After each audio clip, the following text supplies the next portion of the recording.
Great people don't do great things, they do small things in a great way.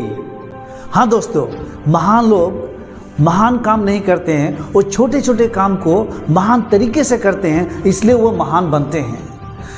Being ignorant is not a great shame, but being unwilling to learn is a great shame. अगर आपको कोई चीज़ के बारे में पता नहीं है तो कोई शर्म की बात नहीं है. अगर आपको सीखने में शर्म लगता है, अगर सीखने में आपकी इच्छा नहीं है, आपके अंदर वो जोश और जुनून नहीं है, तो ये बहुत बड़ी शर्म की बात है. तो चलिए आज हम आर्टिकल्स के बारे में सीखने जा रहे हैं और मैं आर्टिकल्स इस तरीके से आपको सिखाने वाला हूँ कि ज़िंदगी में आप कभी भी आर्टिकल्स एक बार मुझसे सीख लेंगे, दोबारा कभी नहीं भूलेंगे. Just you watch my video. आप मेरी वीडियोस को बहुत ध्यानपूर्वक, केयरफुली, अटेंटिवली इसको वॉच कीजिए, देखिए आप.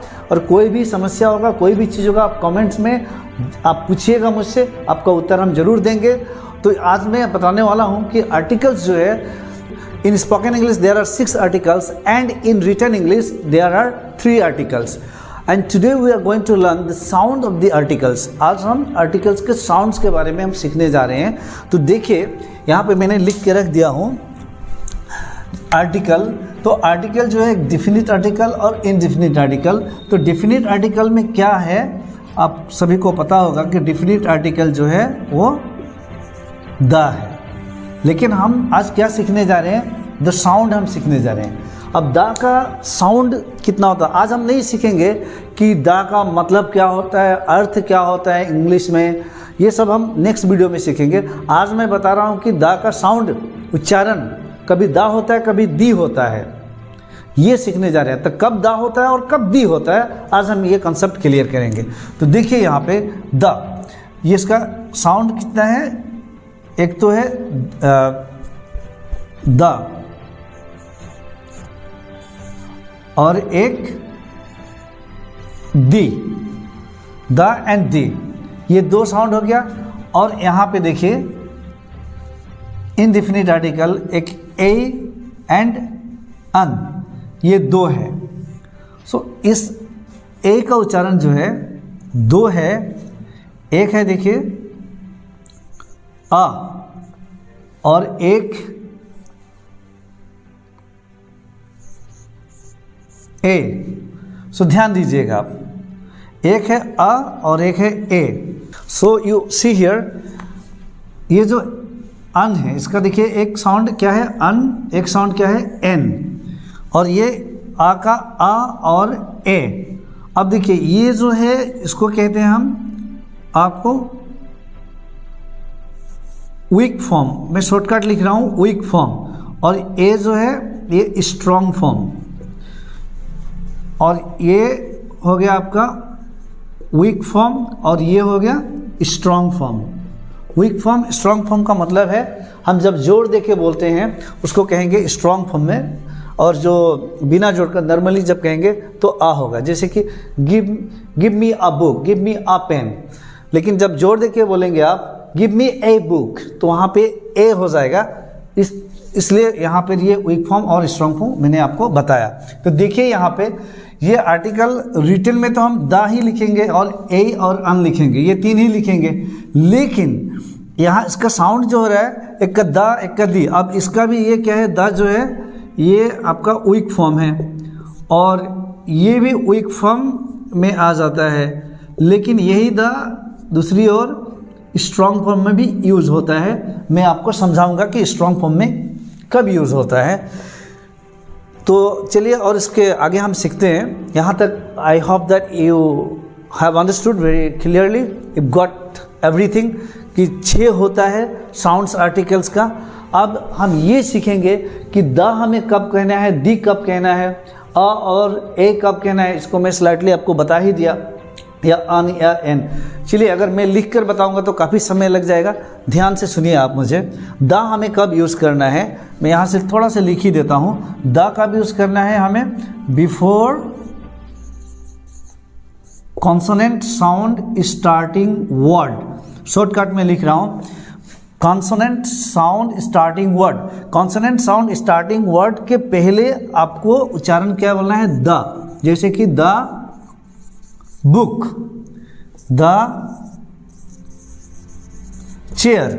तो जितने सारे इंग्लिश में वर्ड्स है, अगर वो word consonant sound starting word है, कॉन्सोनेंट मतलब व्यंजन साउंड स्टार्टिंग, व्यंजन जब कहते हैं ना व्यंजन और स्वर वर्ण, तो व्यंजन वर्ण और स्वर वर्ण, हम इस पे बात करेंगे वावेल साउंड के, क्योंकि वावेल लेटर्स 5 होते हैं, ए ई आई ओ यू, लेकिन 5 लेटर्स का साउंड जो होता है वो 11 होता है, याद रखिएगा। 5 Wavell letters have 11 Wavell sounds. तो उन 11 साउंड्स को हम कैसे आइडेंटिफाई करेंगे कि वो 11 साउंड्स कौन कौन से है? तो हिंदी में जो अ आ ई हर्षे दीर्घ जो है वो 11 है, तो वहीं से आप साउंड को मैच कर सकते हैं कि जब भी अ आ ई से मैच कर रहा है साउंड, जैसे पढ़ रहे हैं बुक, तो जो ब कहाँ से आ रहा है, तो आप जैसे क ख ग, उसमें आपको व्यंजन वर्ण में मिलेगा ब, इसलिए ये हो गया कॉन्सोनेंट साउंड। तो कॉन्सोनेंट साउंड स्टार्टिंग वर्ड के पहले हमेशा आपको याद रखना है the book, the chair use करना है। Again I repeat, 5 Wavell letters have 11 sounds, ध्यान रखिएगा। उसके बाद यहाँ पे देखिए आप आ और ए हमें कब उच्चारण करना है, तो ठीक ये जो अ है यही कॉन्सेप्ट है, क्या है? Before consonant sound starting word, consonant sound starting word के पहले, जैसे कि अ बुक, यही चीज़ लिख रहा हूँ, अ चेयर। आप देखिए ये भी कॉन्सोनेंट साउंड, तो द बुक, द चेयर, ठीक यहाँ पर भी अ बुक अ चेयर हमें कहना पड़ेगा। ध्यान से समझिएगा कि जहाँ हम द कहते हैं, जहाँ भी हम डिफिनिट आर्टिकल जब द कहते हैं, वहाँ पे अगर इनडिफिनिट में जो आ है तो उसे हम आ कहेंगे। ध्यान दीजिएगा आपको कैसे बोलना है। सपोज आपको दुकान में जाना है और दुकान में जाके एक पैकेट बिस्किट चाहिए, तो आपको कैसे बोलना है? May I have a packet of biscuits please, तो अ पैकेट ऑफ बिस्किट्स बोलना है, ठीक है। और पैकेट मत बोलिएगा, पैकेट होता है, और ऑफ के बाद बिस्किट्स लगाना है।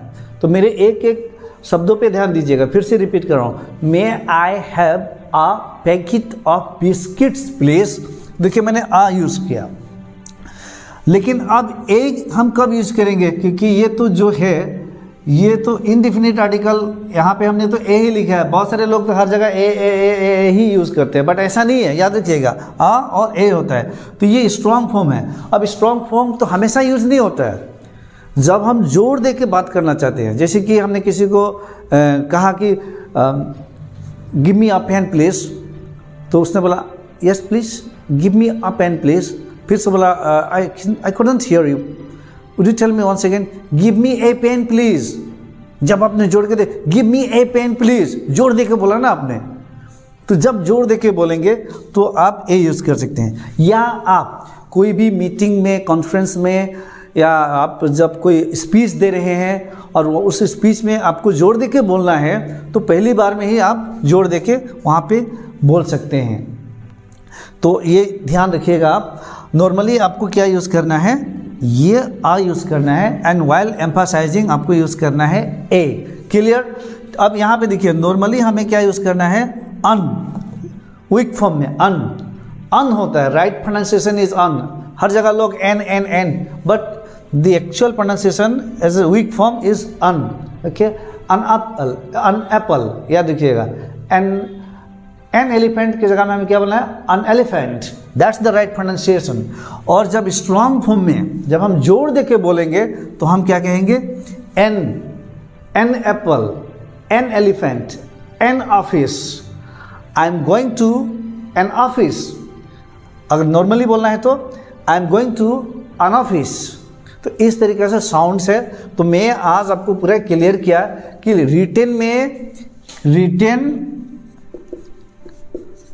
रिटेन इंग्लिश में कितना है आर्टिकल? ओनली 3। क्या क्या है? द, ए एंड एन, याद रखिएगा। द रिटेन में द, उसके बाद में ए एंड एन, ये 3 ही है। लेकिन इन तीनों का साउंड्स कितना है वो भी मैंने आज क्लियर किया। साउंड्स कितने हैं? तो 6 है। और ये 6 साउंड्स यहाँ पे मैंने लिख कर क्लियर किया। और ये जो रिटेन का जो 3 फॉर्म्स है यहाँ पे मैंने लिख कर बताया। तो आज के वीडियो में हमने क्या सीखा, the sounds of the articles. आज कोई भी हम रिटेन चीज़ नहीं सीखे हैं हमने, we have not learn anything the written one कि हमें द कब यूज़ करना है, कहाँ यूज़ करना है। हमने ये बताया कि द अगर कॉन्सोनेंट साउंड स्टार्टिंग वर्ड के पहले हो तो हमें द यूज़ करना है। और यहाँ पे फिर आपको बताया कि अब दी, अच्छा दी मुझे लिखना पड़ेगा, दी अभी रह गया हमें सीखने के लिए, तो दी का मैं क्लियर कर रहा हूँ, मैं इसे इरेज कर रहा हूँ, लिखने की जगह नहीं है। सो यू सी हियर दी का भी यूज़ करना है before vowel sound starting word, before vowel sound starting word, before vowel sound starting word के पहले हमेशा हमें दी यूज़ करना है। जैसे कि मैंने यहाँ पे लिखा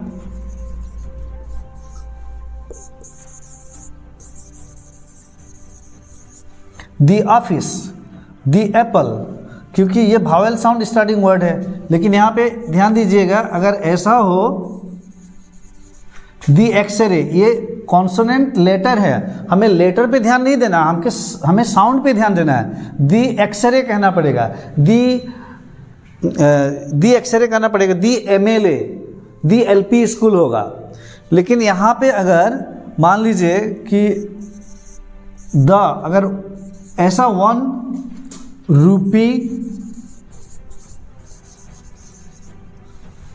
नोट, तो यहाँ पे ये दा होगा, याद रखिएगा। ये क्यों दा होगा ये ध्यान रखिएगा, क्योंकि जो 1 व आ रहा है ना 1, तो ये जो व है वो व्यंजन वर्ण का साउंड से स्टार्ट हो रहा है, इसीलिए ये द होगा। तो भावेल साउंड स्टार्टिंग और भावेल साउंड हमें कैसे मैच करना है, मैंने ऑलरेडी बता चुका था आपको कि हिंदी में अ आ ई जो होता है वो 11 है। 5 भावेल लेटर्स हैव 11 साउंड्स, याद रखिएगा। 5 vowel letters have 11 sounds, 11 sounds है। वो क्या है 11 साउंड्स, अ आ ई जो है वहाँ से। तो देखिए दी ऑफिस, आ से मैच हो रहा है ना, एप्पल से आ रहा है, तो ये हमारे स्वर वर्ण से साउंड मैच कर रहा है। और एक्स जो है ये कॉन्सोनेंट लेटर है, फिर भी इसका जो साउंड है स्वर वर्ण से मैच कर रहा है, इसीलिए दी एक्सरे होगा। यूरोपियन अगर मैं लिखूंगा तो ई से स्टार्ट होगा, लेकिन वो द यूरोपियन होगा, क्योंकि जब हम उसको लिखेंगे यूरोपियन तो यू से स्टार्ट हो जाएगा, ऐसे ये यू से स्टार्ट हो जाएगा। जैसे कि आपको यहाँ पे और एक वर्ड यूनिवर्सिटी में लिखूँ, university, so you see here university. अब क्या होगा यूनिवर्सिटी का, यहाँ में द यूनिवर्सिटी होगा। द यूनिवर्सिटी क्यों होगा, ये यू पे आप लोग मत जाइएगा, ये तो लेटर है, लेकिन आप जब लिखेंगे तो ये यह लिखना पड़ेगा, तो ये व्यंजन वर्ण से आ रहा है, तो यूनिवर्सिटी लिखना पड़ेगा, तो यह। So that's the case here, ध्यान में रखना है कि ये द हो जाएगा, द यूनिवर्सिटी। और कभी कभी यूरोपियन जब लिखेंगे तो ऐसा लिखना पड़ेगा, यूरोपियन तो ई से स्टार्ट होगा, फिर भी यहाँ हम लिखेंगे यूरोपियन तो यहाँ में यू से होगा, इसीलिए दी यूरोपियन। देखिए यहाँ में भावल, जो भावल लेटर है वो ई है, यहाँ में यू है, फिर भी ये कॉन्सोनेंट साउंड से स्टार्ट हो रहा है, that's why you have to tell यहाँ पे the. So the university, the European, यहाँ पे द 1 रुपी नोट, याद रखिएगा। लेकिन यहाँ पे ऑनेस्ट अगर मैं लिख दूँ या ऑनेस्टी, सो ऑनेस्टी जैसे तो ये एच है। अब एच क्या है, कॉन्सोनेंट लेटर है, but the sound is vowel, honest, आ रहा है ना, इसीलिए आ हमारे अ आ ई हर्षे दीर्घ से मैच कर रहा है, ऑनेस्ट या ऑनेस्टी, तो यहाँ पे दी ऑनेस्टी होगा। तो साउंड्स के बारे में आज हमने सीखा। नेक्स्ट क्लास में मैं सिखाऊंगा कि हमें डेफिनेट आर्टिकल द की एग्जैक्ट मीनिंग क्या होता है हिंदी में। हम the, why it's necessary for us to learn the use of the क्यों जरूरी है, क्या द हम अगर नहीं सीखेंगे तो नहीं होगा। ये छोटा सा इंग्लिश में द ए एन ये नहीं सीखने से नहीं होगा क्या। तो कल मैं बताऊंगा the importance of articles, why do you really need to learn the articles. पहले आपको मैं कुछ एग्जांपल्स बताऊंगा कि क्यों जरूरी है, उसके बाद में हम सीखेंगे, पूरे अच्छे से सीखते रहेंगे कि क्यों जरूरी है। और कल मिलते हैं फिर नेक्स्ट सेशन में। So good night to all of you, will see you tomorrow, bye bye.